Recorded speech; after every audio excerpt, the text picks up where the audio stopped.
Assalamualaikum warahmatullahi wabarakatuh. Welcome back to English class. Hello everyone, how are you today? I do hope that you are fine as well as usual. Nah baik, sebelumnya jangan lupa di like, subscribe, dan share video ini sebanyak-banyaknya agar kamu tidak ketinggalan tentang informasi-informasi menarik lainnya tentang pembelajaran bahasa Inggris. Karena subscribe itu gratis. Jangan lupa ya, tekan tombol loncengnya. Mau tahu materi apa yang akan kita bahas pada video kali ini? Oke, without any further ado, let's get started. So, di video kali ini kita akan membahas materi bahasa Inggris kelas 8 semester 2 chapter 9, yaitu tentang degrees of comparison. Yuk, langsung aja kita simak video berikut. Check it out.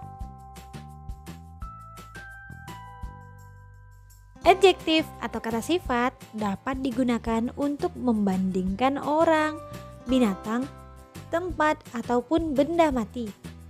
Ada 3 tingkatan dalam membandingkan sifat suatu benda: orang, binatang, ataupun tempat. Nah, tingkatan itu disebut dengan 3 degrees of comparison. Nah, yang pertama, the positive form of the adjective. Bentuk positif digunakan jika tidak ada hal yang dibandingkan. Misalnya, Ria is a kind and humble girl. Ria adalah seorang gadis yang baik dan sederhana. Rio is diligent student. Rio adalah seorang murid yang rajin.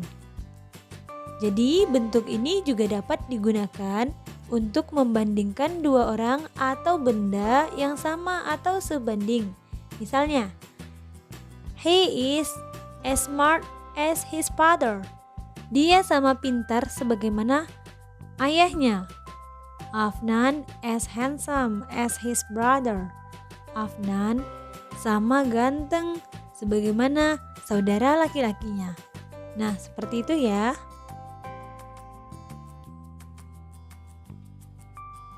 Next, bentuk yang kedua, comparative form. Nah, comparative form ini biasanya digunakan ketika ingin membandingkan orang, tempat, atau benda yang tidak setara.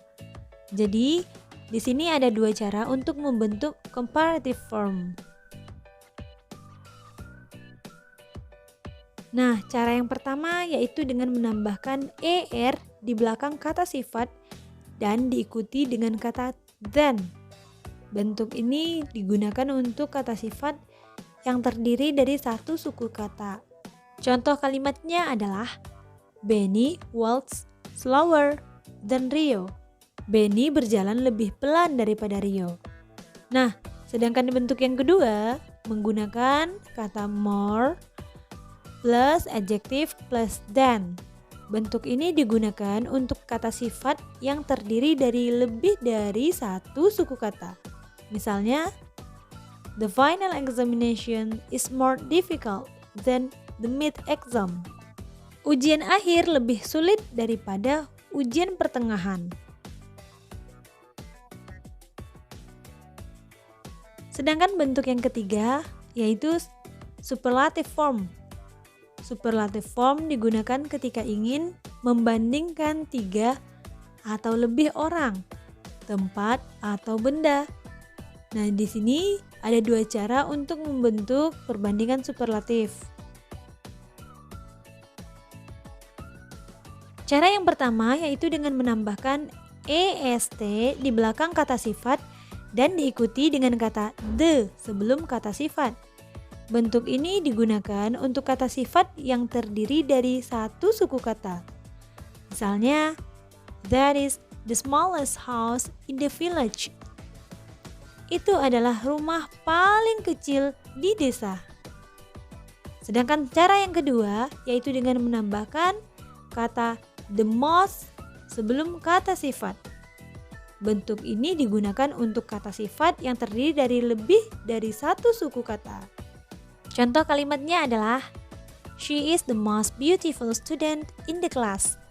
Dia adalah murid paling cantik di kelas.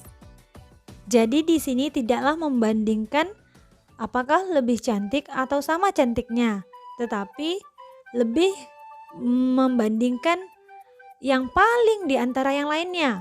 Apakah itu paling cantik, paling pintar, paling rajin, atau paling sedikit maupun paling banyak.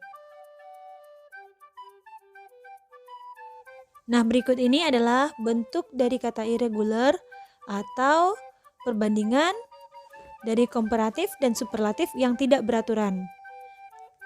Bisa kita lihat pada tabel berikut bahwa kata good menjadi better, kemudian menjadi kata best.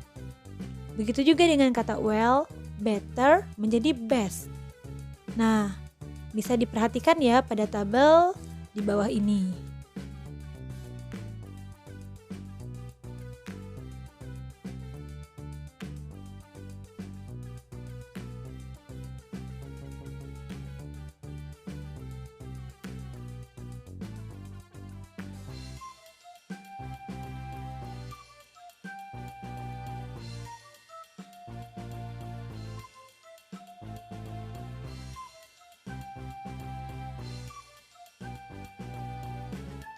Sekarang untuk menambah pemahaman kita mengenai materi ini, yuk langsung aja kita kerjakan latihan soal berikut ya. Write the comparative and superlative form of words below. Tuliskanlah bentuk dari komparatif dan superlatif pada kata-kata berikut ini. Yang pertama, delicious.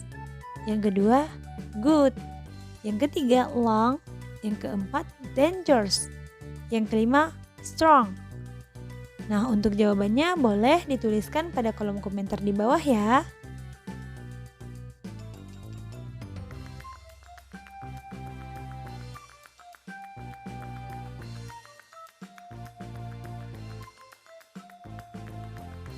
Oke, sampai di sini dulu materi kita pada pertemuan kali ini. Semoga video ini bermanfaat. And see you in the next video. Thanks for watching and assalamualaikum.